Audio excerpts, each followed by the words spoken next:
A i luftoj krah për krah me banorët e Astirit dhe i ishte një ndër kryesorët në protestën e bashkisë.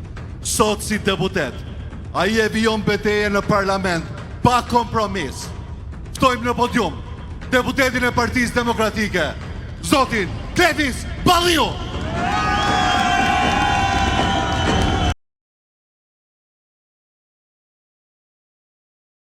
Qëndrestar, herojt Shqipërisë, misionarët luftës kundër narkoshtetit. Të nderuar miq, sot më shumë se kur, bandat në pushtet fshihen si struci. Sot më shumë se kur, janë në garë, kush t'ia fus njëri tjetrit. Jo për frikën e njërit apo tjetrit, po për frikës nga ju, se e din që ju ka ardhur data. Ju ja kallni datën.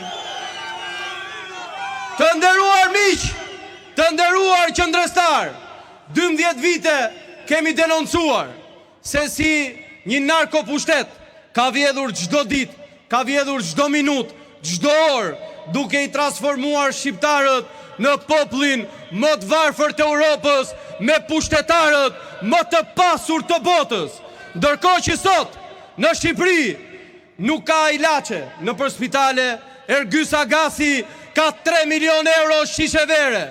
Ndërkohë që trit dhe trejat largohen se nuk blejnë dot një apartament në Shqipëri, si rjedhoj e pastrimit parave drogës në ndërtim. Belinda Balluku ka plot 314 apartamente dhe 2 jate, dhe këto janë vetmet që dim ne, e sa tjera. Dhe t'imagjinosh që këto janë shërbëtorët e Edi Ramës. Kur këta shërbëtorë kanë këto pasuri, çfarë pasuri e ka narko-kryeministri Edi Rama? Ku i gjetën parat?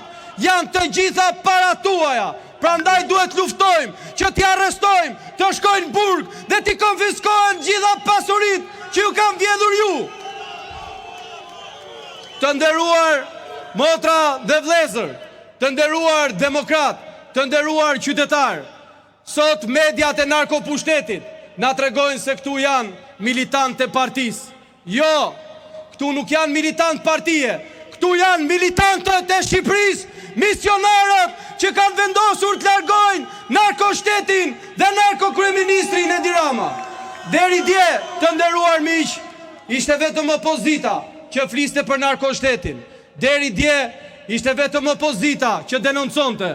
Kurse sot është e gjithë Europa, sot janë 7 rezoluta ndërkombëtare që faktojnë akuzat tona. Sot është e gjithë bota që fakton se Edi Rama është kryetari i një narkoshteti. Sot, të nderuar miq, nuk ka asnjë gjuhë e botës që nuk e di që Edi Rama është një trafikant i rëndom droge që ka vjedhur pushtetin me narkokartelet, duke bler vota, duke bërë presion. Kur një shtet bie prej e bandave, çfarë ndodh? Ndodh që biznesmenët merren peng.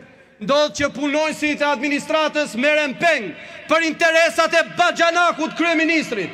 Ndodh që torturohen në përshkutat e krimit Suel Qelës, Troplinve, Gjabafve dhe çdo kriminali tjetër.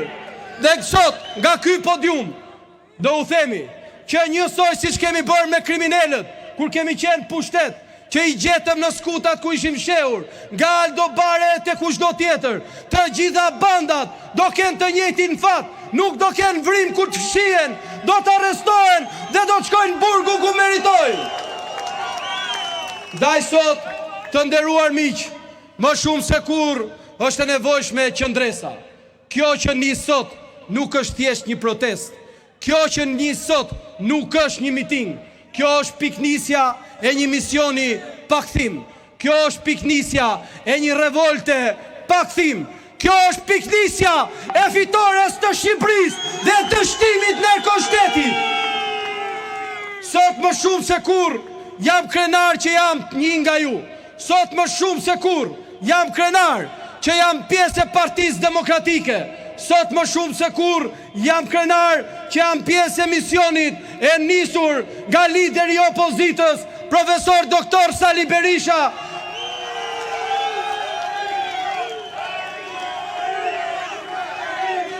i cili jo vetëm denoncoi për herë të parë narkoshtetin, por i bëri ballë që në 2017 vazhdon t'i bëj ballë sot dhe bashkë me ju do të korrim fitoren e nevojshme për vendin ton, për kombin ton. Ndaj sot, të nderuar miq, le t'i japim fjalës njëri tjetrit që kjo nuk mund të mbyllet kurrë me një protestë. Kjo mbyllet vetëm me largimin e Edi Ramës, qeverinë teknike, zgjedhje të lira dhe ndershme, arrestimin e narkoshtetit dhe narkotrafikantëve në pushtet. Zoti e bekov Shqipërinë, Zoti i bekov shqiptarët.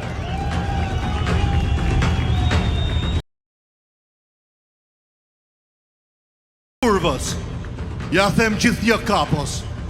Këtu janë disa mesazhe që ministrat bandit të Ramës dhe koordinatori i bandave dhe kryeministrit shkëmbenin me vartësit apo e prorët. Ju ftoj të ndiqni edhe disa të tjera në ekran.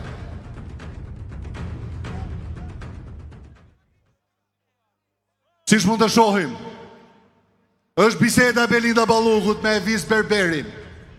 Kur do të hapësh llogaran se plasa, thot Balluku, nxirre tunelin dhe për tunelin shpallet fitues Turku. Evis Berberi i thot, i pari me të dytin 10 milion euro diferencë, super fare. Belinda shton, priti qoj fjalë ati kurvës që kërcenon me SMS. Ja këndoj këngën dhe nuk ma ndjem për asnjë, thot Balluku. Palloshi gjatë, tani kërkon 50 milion euro. Të rrita të plehrën dhe thuaj, kjo është skema, çfarë halli ke? Shko sqaro Karlon, thuaj mos shkruaj më tek ministria, ose pastaj harroj bashkëpunimin. Për këtë flet ky, se ka rënë dakord me Ramën. E po, një do ta marrë ky super këja, se i ka premtuar rëja. Çunat e tjerë, janë duke mbuluar nga xhepi vet mediat. Ty, një të kam lënë. Sqaroj ati kurvës që nuk do hapen procese të reja, se nuk lejojnë financat. Për pas, janë mesazhet e Ergy Sagasit. T'ja them, ka një gjë që i them gjithnjë kapos, se e ka gjithnjë një raport. Projekti bën 2 milion euro, do t'a bëjmë 4 milion, thot Ergy Sagasi.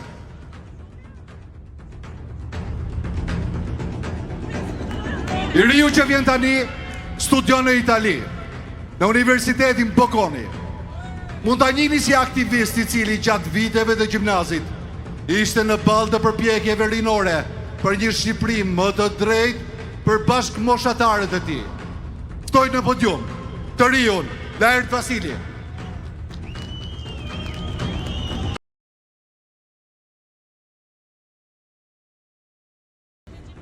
Mirëmbrëma demokrat dhe demokrate, qëndrështar të palodhur të demokracisë dhe të lirisë. Mirëmbrëma qytetar